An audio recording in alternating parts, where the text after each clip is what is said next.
नमस्कार श्रोताओं, शाम के ठीक 7:20 हुए हैं और ये समय है आपके अपने कार्यक्रम स्पोर्ट्स कैन का। आज के स्पोर्ट्स कैन की इस एडिशन के साथ मैं हूं आपका होस्ट और दोस्त सिद्धार्थ सिंह और तमाम खेल खबरों पर विस्तार से चर्चा करने के लिए हमारे साथ स्टूडियो में मौजूद हैं वरिष्ठ खेल पत्रकार मोना पार्थसारथी। मोना, स्पोर्ट्स कैन कार्यक्रम में आपका बहुत बहुत स्वागत है। धन्यवाद। सभी श्रोताओं को नमस्कार। और श्रोताओं, स्पोर्ट्स कैन कार्यक्रम की शुरुआत ओलंपिक क्विज से। स्पोर्ट्स कैन में सबसे पहले ओलंपिक क्विज आकाशवाणी समाचार के साथ के आज के सवाल के विजेता के नाम की घोषणा। कल हमने सवाल पूछा था कि ओलंपिक का आदर्श वाक्य क्या है। What is the motto of Olympics? सही जवाब है तेज, उच्चतर, मजबूत, स्विफ्टर, हायर, स्ट्रॉन्गर।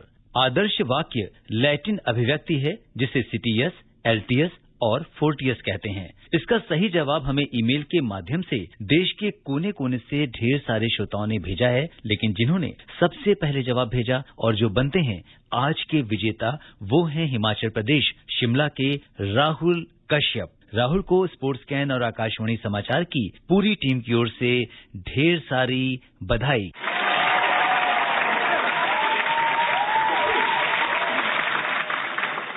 आकाशवाणी समाचार से बातचीत में राहुल ने ओलंपिक क्विज के विजेता बनने पर पूरे हिमाचल की ओर से आकाशवाणी समाचार का आभार व्यक्त किया और खिलाड़ियों को टोक्यो ओलंपिक में बेहतर प्रदर्शन के लिए शुभकामनाएं दी। नमस्कार, मैं राहुल कश्यप शिमला हिमाचल प्रदेश से। मुझे बहुत खुशी हुई कि मुझे आकाशवाणी समाचार के स्पोर्ट्स कैन कार्यक्रम के क्विज का विजेता घोषित किया गया, जिसके लिए मैं अपने परिवार की ओर से, पूरे हिमाचल प्रदेश राज्य की ओर से आकाशवाणी समाचार और स्पोर्ट्स कैन की पूरी टीम का धन्यवाद करना चाहूंगा। मैं आकाशवाणी समाचार का नियमित श्रोता हूं और बचपन से समाचार सुनता हूं। आकाशवाणी समाचारों से हमें बहुत सी ज्ञानवर्धक बातें सीखने को मिलती है और जिससे कि हमारे सामान्य ज्ञान में भी वृद्धि होती है। यह हमें प्रतियोगी परीक्षाओं के लिए भी मदद करता है। मैं अपनी ओर से हिमाचल प्रदेश राज्य की ओर से ओलंपिक में भाग लेने वाले सभी खिलाड़ियों को शुभकामनाएं देना चाहूंगा और उम्मीद करता हूं कि सभी खिलाड़ी अपने अपने खेलों में बेहतर प्रदर्शन करें और भारत का नाम रोशन करें। Cheer for India.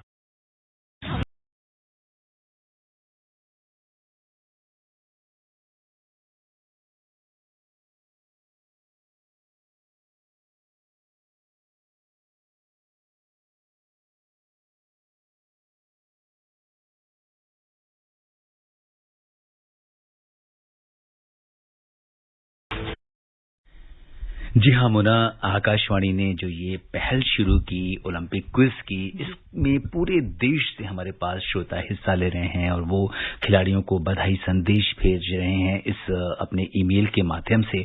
और सबसे बड़ी बात यह है कि देश का कोई ऐसा कोना नहीं है जहां से वो जुड़ ना रहे हो और इससे लोगों का ये कहना है कि उन्हें बहुत सारी जो ओलंपिक से रिलेटेड बातें हैं वो जानने का मौका मिलता है, नई नई चीजें। तो आप आकाशवाणी की इस पहल पर क्या कहेंगे? बिल्कुल, बहुत ही अच्छी पहल है और ये ओलंपिक शुरू होने से पहले ही शायद शुरू हो गई थी। तो जो जिसको कहते हैं बिल्डअप तैयार होना, तो मैं भी सुनती हूँ कि असम से लेकर हिमाचल, उत्तराखंड, हर जगह से आपके पास जवाब आते हैं और लोगों को जानने को मिलता है इसके बारे में। तो ये बहुत अच्छा एक अनुकरणीय कदम है।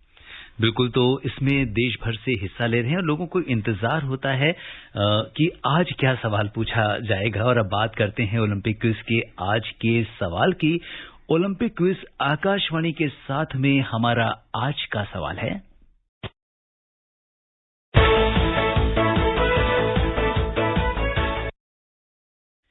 जी हाँ, हमारा सवाल है, किस देश ने सबसे अधिक ओलंपिक खेलों की मेजबानी की है?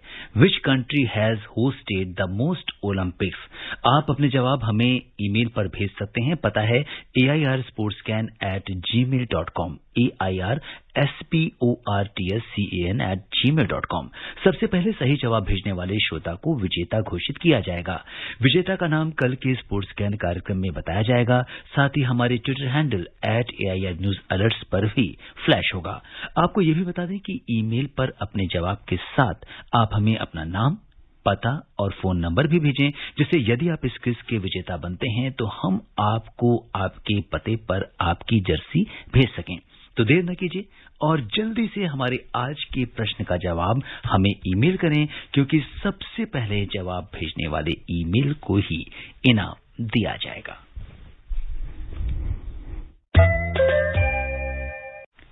और श्रोताओं, अब रुख करते हैं टोक्यो ओलंपिक्स का। तीर की तरह तू चल, चूके ना निशाना, लक्ष्य तेरा सामने है, जीत के है आना। टोक्यो ओलंपिक में आज का दिन मुक्केबाजी, बैडमिंटन और हॉकी के नाम रहा। महिला मुक्केबाजी में लवलीना बोरगोहेन ने 69 किलोग्राम वर्ग के सेमीफाइनल में जगह बनाकर भारत का एक और पदक पक्का कर लिया है। लवलीना ने अपनी शानदार जीत के बाद कहा कि अब उनकी निगाहें स्वर्ण पदक पर हैं। गोल्ड ही है, बस मेडल तो एक ही होता है, गोल्ड ही होता है, तो उसी के लिए अभी तैयारी करना है मुझे। नेक्स्ट सेमीफाइनल है, सेमीफाइनल का प्लानिंग करना है, कैसे क्या किया जाए, कैसे उसको के साथ फाइट किया जाए, बस ये। खेल और युवा मामलों के मंत्री अनुराग ठाकुर ने लवलीना को शुभकामनाएं दी हैं। जो भारत का एक और मेडल पक्का हुआ है, मैं तो यही कहूंगा, 130 करोड़ भारतीय शुभकामनाएं भेजते हैं कि आप गोल्ड मेडल जीत कर आए और देश को आपसे बहुत सारी उम्मीदें हैं और बाकी भी जितने इवेंट्स हमारे बचते हैं उसमें हमारे खिलाड़ी शानदार प्रदर्शन करें, ऐसी हमारी उम्मीद। बैडमिंटन में पीवी सिंधु महिला सिंगल्स के सेमीफाइनल में पहुंच गई हैं। क्वार्टर फाइनल में सिंधु ने जापान की अकाने यामागुची को 21-13, 22-20 से हराया। सिंधु और यामागुची के बीच अब तक का ये 19वां मुकाबला था, जिसमें सिंधु ने 12वीं बार जीत हासिल की है। खेल मंत्री अनुराग ठाकुर ने सिंधु की शानदार जीत पर उन्हें बधाई दी है। उधर हॉकी में भारतीय पुरुष टीम ने पूल ए के अंतिम मैच में शानदार प्रदर्शन करते हुए जापान को 5-3 से हरा दिया है। भारत पूल ए में दूसरे स्थान पर है और अब क्वार्टर फाइनल में अपना दमखम दिखाने के लिए तैयार है। भारत की ओर से गुरजंत सिंह ने 2, जबकि हरमनप्रीत सिंह, शमशेर सिंह और नीलकांत शर्मा ने एक गोल किया। वहीं महिला हॉकी में भारत ने आयरलैंड को 1-0 से हराकर क्वार्टर फाइनल में पहुंचने की अपनी उम्मीद कायम रखी है। कल भारत का सामना दक्षिण अफ्रीका से होगा। तीरंदाजी, निशानेबाजी और एथलेटिक्स में आज का दिन निराशाजनक रहा। तीरंदाजी में दीपिका कुमारी को क्वार्टर फाइनल में हार का सामना करना पड़ा। निशानेबाजी में महिलाओं की 25 मीटर पिस्टल क्वालिफिकेशन रैपिड स्पर्धा में राही सरनोबत और मनु भाकर क्वालिफाई नहीं कर सकी। क्वालिफिकेशन में मनु 15वें और राही 32वें स्थान पर रहीं। अविनाश साबले पुरुषों की 3000 मीटर स्टीपल चेस के पहले दौर की हीट स्पर्धा में 7वें स्थान पर रहे, जबकि एमपी जबीर पुरुषों की 400 मीटर बाधा दौड़ की हीट में क्वालिफाई नहीं कर सके। दुती चंद 100 मीटर रेस की स्पर्धा में 7वें स्थान पर रहीं। तीर की तरह तू चल, चूके ना निशाना, लक्ष्य तेरा सामने है, जीत के है आना।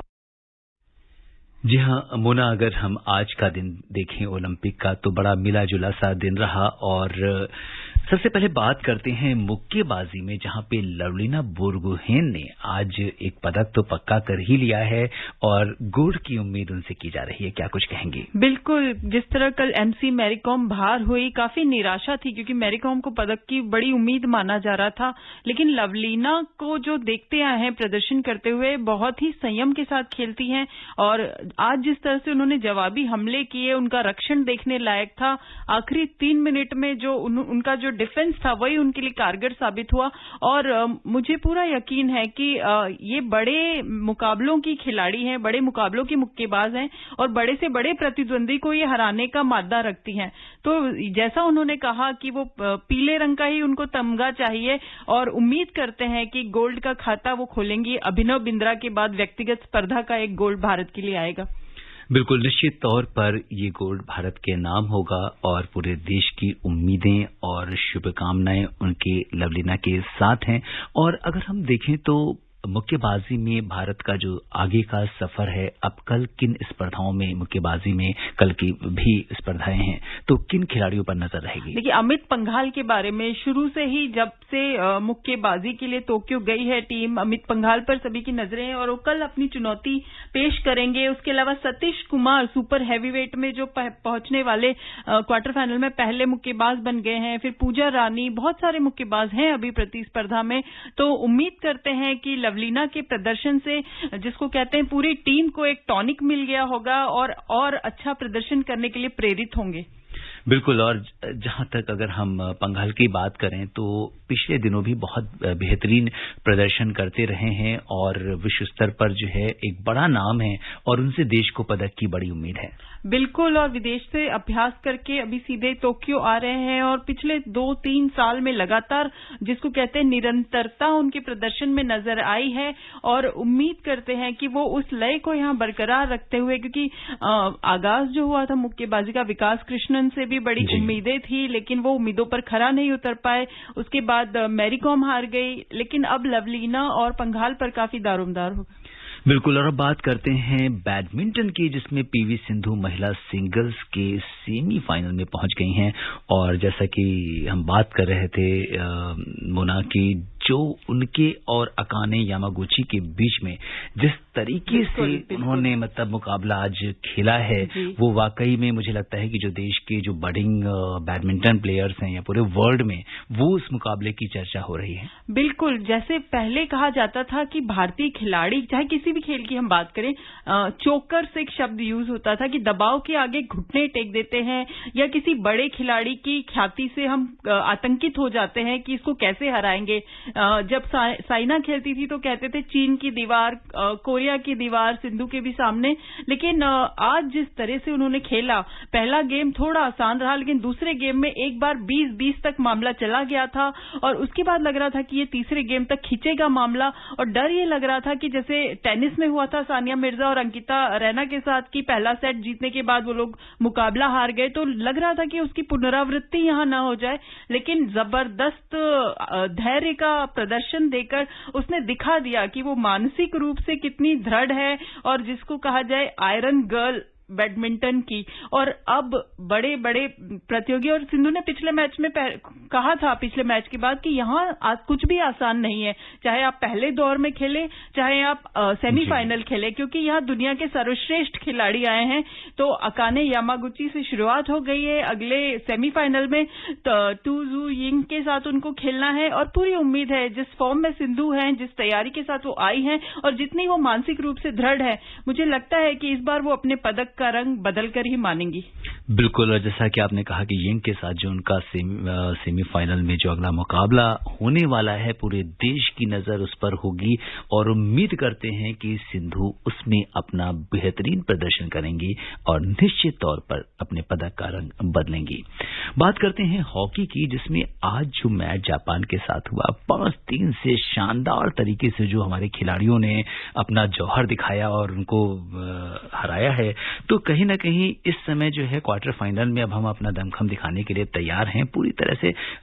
जो टीम है काफी मोटिवेटेड है, क्योंकि जिस तरह से अगर देखें मुना कि हमारे खिलाड़ियों ने कमबैक किया है, और उसके बाद क्योंकि आसान नहीं होता, क्योंकि जब आप बड़े अंतर से कभी हारते हो तो ऑस्ट्रेलिया जैसी टीम के साथ, तो वो कहीं ना कहीं एक मनोवैज्ञानिक दबाव क्रिएट करता है। देखिए 7-1 से आप हारे ऑस्ट्रेलिया से, और उसके बाद जो मनोबल होता है वो इतना टूटा हुआ होता है, क्योंकि हॉकी का ओलंपिक से कुछ भावनात्मक संबंध है। भारत के संदर्भ में 8 बार हम चैंपियन रह चुके हैं, और आज की पीढ़ी ने तो वो दौर देखा ही नहीं है जो हमारा हॉकी का था। मतलब आजादी के बाद विश्व मानचित्र पर भारत को जो पूरी शिद्दत से पहचान दिलाई थी, वो हॉकी ने दिलाई थी, वो ध्यानचंद ने दिलाई थी, वो बलबीर सिंह सीनियर ने दिलाई थी। और उसके बाद 1980 के बाद हमारी झोली, विश्व कप हो चाहे ओलंपिक हो, 1975 के बाद हम विश्व कप नहीं जीत पाए, 1980 के बाद हम ओलंपिक नहीं जीत पाए।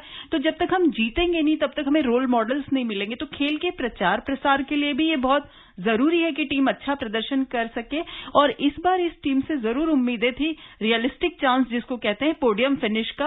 तो ऑस्ट्रेलिया के हाथों हार के बाद भी ये टीम जुझारूपन नहीं छोड़ा इस टीम ने, ये बहुत बड़ी बात है। और आप फिटनेस देखिए आज के मैच में, फिटनेस के मामले में जिस तरह से हम खेल रहे हैं, हमारी जो रफ्तार है, 20 साल हो गए मुझे हॉकी देखते हुए, इतनी फिट टीम मैंने भारत की नहीं देखी।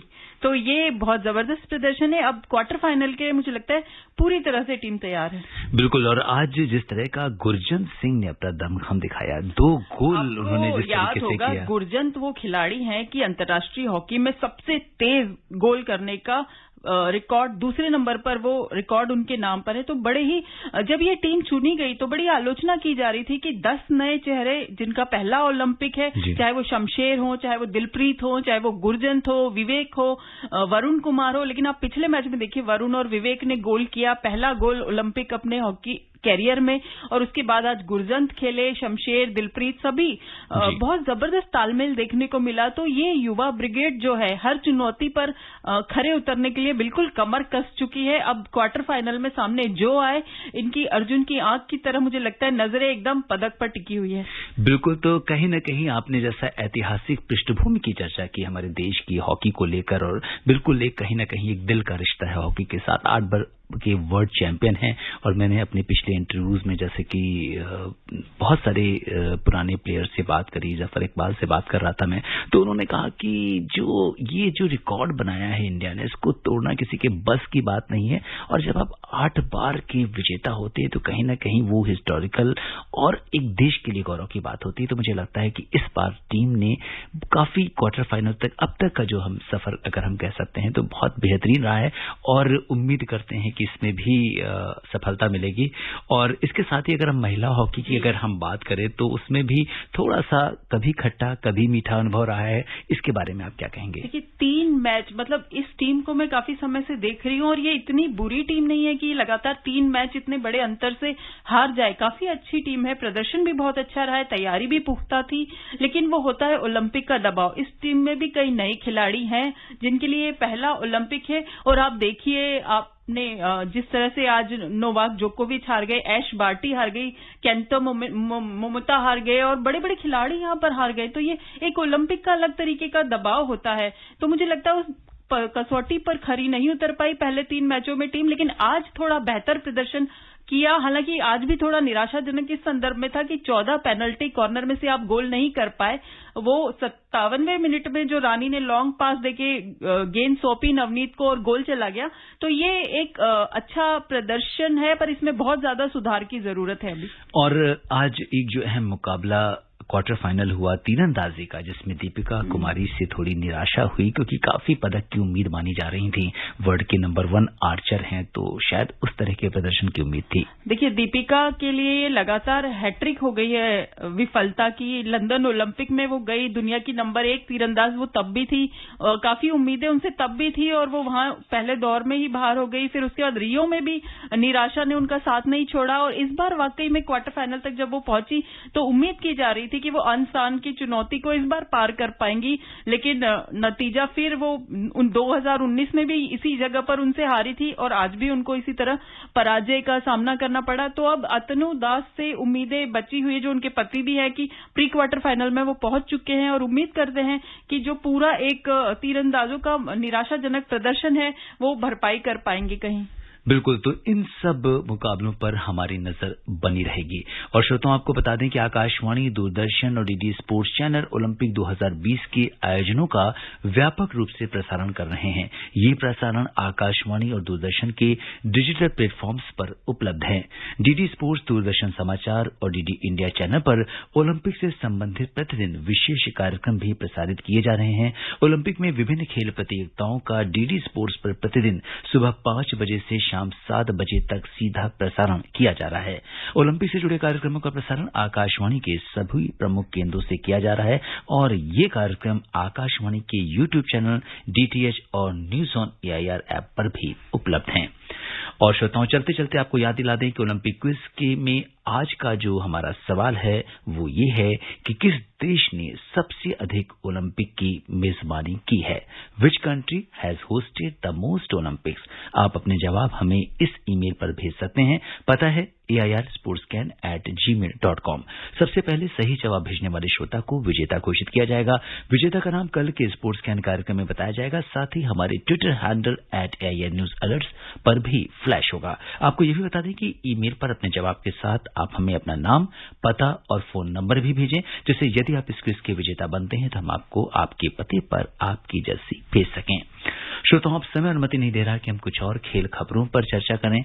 मुना, तमाम खेल खबरों पर विशेषज्ञ राय साझा करने के लिए और स्टूडियो में आने के लिए आपका बहुत बहुत धन्यवाद और आभार। श्रोताओं, स्पोर्ट्स कैन में आज के लिए बस इतना ही। अगर आप इस कार्यक्रम को दोबारा सुनना चाहते हैं तो लॉग ऑन कर सकते हैं हमारी वेबसाइट newsonair.nic.in पर। कल शाम 7:20 पर दोबारा मुलाकात के वादे के साथ इजाजत दीजिए अपने होस्ट और दोस्त सिद्धार्थ सिंह को। तब तक के लिए नमस्कार, शुभ रात्रि।